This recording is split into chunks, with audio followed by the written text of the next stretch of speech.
जय महाराष्ट्र मित्रांनो, MPSC police भरती गुरु या यूट्यूब चॅनलमध्ये आपल्या सर्वांचं स्वागत आहे। तर आजच्या व्हिडिओमध्ये आपण 2024 या वर्षातील चालू घडामोडी बघणार आहोत, ज्या की तुम्हाला सर्व स्पर्धा परीक्षांसाठी अत्यंत उपयोगी ठरणार आहेत।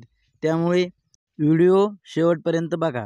व्हिडिओ सुरू करण्यापूर्वी जर आपण आपल्या MPSC पोलीस भरती गुरु या यूट्यूब चॅनलवर पहिल्यांदाच आला असाल तर आपलं चॅनल सबस्क्राईब करा, कारण अशाच प्रकारचे स्पर्धा परीक्षांसंबंधी महत्त्वाचे व्हिडिओ आपल्या चॅनलवरती डेली येत राहतात आणि ज्याचा तुम्हाला नक्कीच फायदा होईल।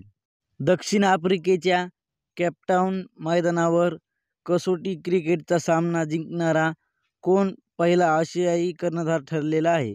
तर दक्षिण आफ्रिकेच्या केपटाऊन मैदानावर कसोटी क्रिकेटचा सामना जिंकणारा रोहित शर्मा हा पहिला आशियाई कर्णधार ठरलेला आहे।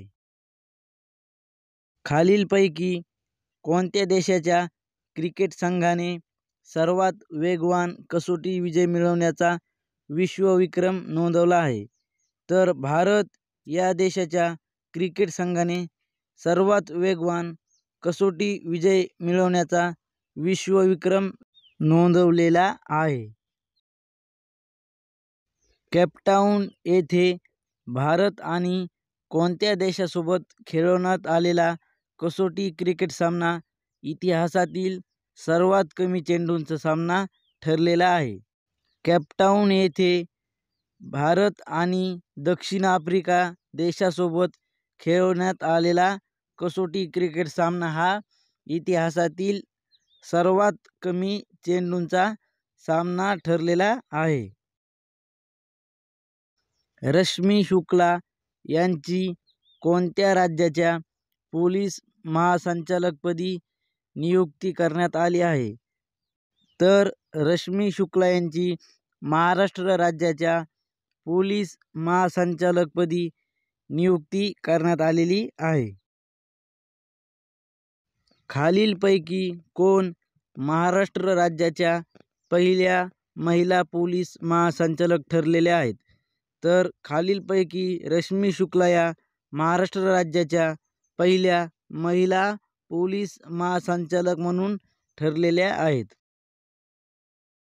महाराष्ट्र राज्याच्या पोलीस महासंचालकपदी नियुक्त झालेल्या रश्मी शुक्ला या कोणत्या बॅचच्या IPS ऑफिसर आहेत?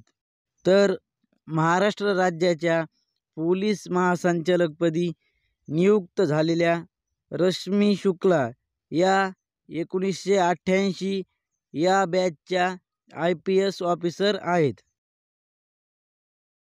महाराष्ट्र राज्याच्या पोलीस महासंचालकपदी नियुक्त झालेल्या रश्मी शुक्ला यांना कोणत्या साली उत्कृष्ट सेवेसाठी राष्ट्रपती पदक मिळालेले होते? तर महाराष्ट्र राज्याच्या पोलीस महासंचालकपदी नियुक्ती झालेल्या रश्मी शुक्ला यांना 2005 साली उत्कृष्ट सेवेसाठी राष्ट्रपती पदक मिळालेले होते।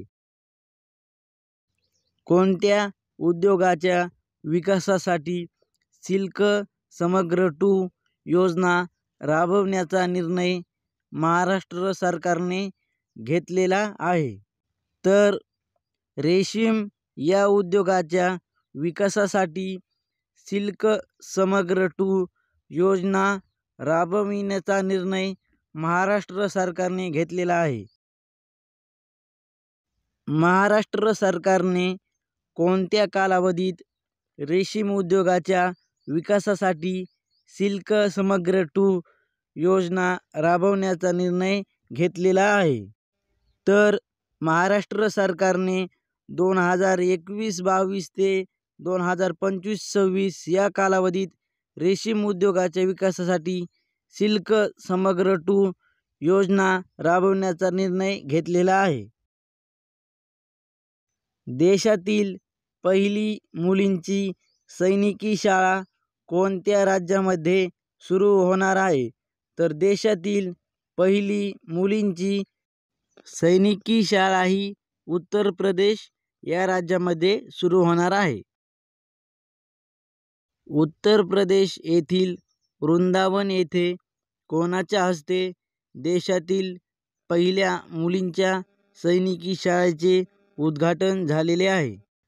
तर उत्तर प्रदेश येथील वृंदावन येथे राजनाथ सिंह यांच्या हस्ते देशातील पहिल्या मुलींच्या सैनिकी शाळेचे उद्घाटन झालेले आहे.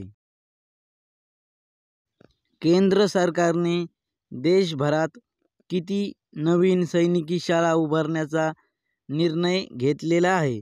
तर केंद्र सरकारने देशभरात 100 नवीन सैनिकी शाळा उभारण्याचा निर्णय घेतलेला आहे.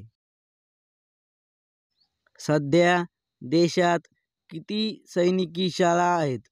तर सध्या भारतामध्ये एकूण 33 सैनिकी शाळा आहेत. महाराष्ट्र एस.टी. महामंडळाच्या उपाध्यक्ष व व्यवस्थापकीय संचालकपदी कोणाची नियुक्ती करण्यात आलेली आहे?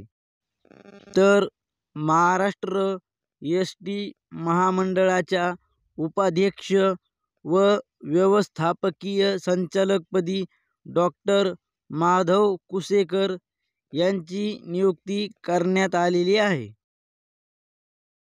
राष्ट्रीय जिम्नॅस्टिक स्पर्धा कोठे पार पडलेली आहे? तर राष्ट्रीय जिम्नॅस्टिक स्पर्धा ही भुवनेश्वर येथे पार पडलेली आहे. तर आजच्या व्हिडिओमध्ये एवढंच होतं. लवकरच भेटूत एका नवीन आणि माहितीपूर्ण व्हिडिओमध्ये.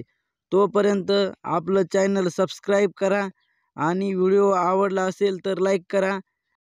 आपल्या स्पर्धा परीक्षा करणाऱ्या मित्रापर्यंत हा व्हिडिओ नक्की शेअर करा.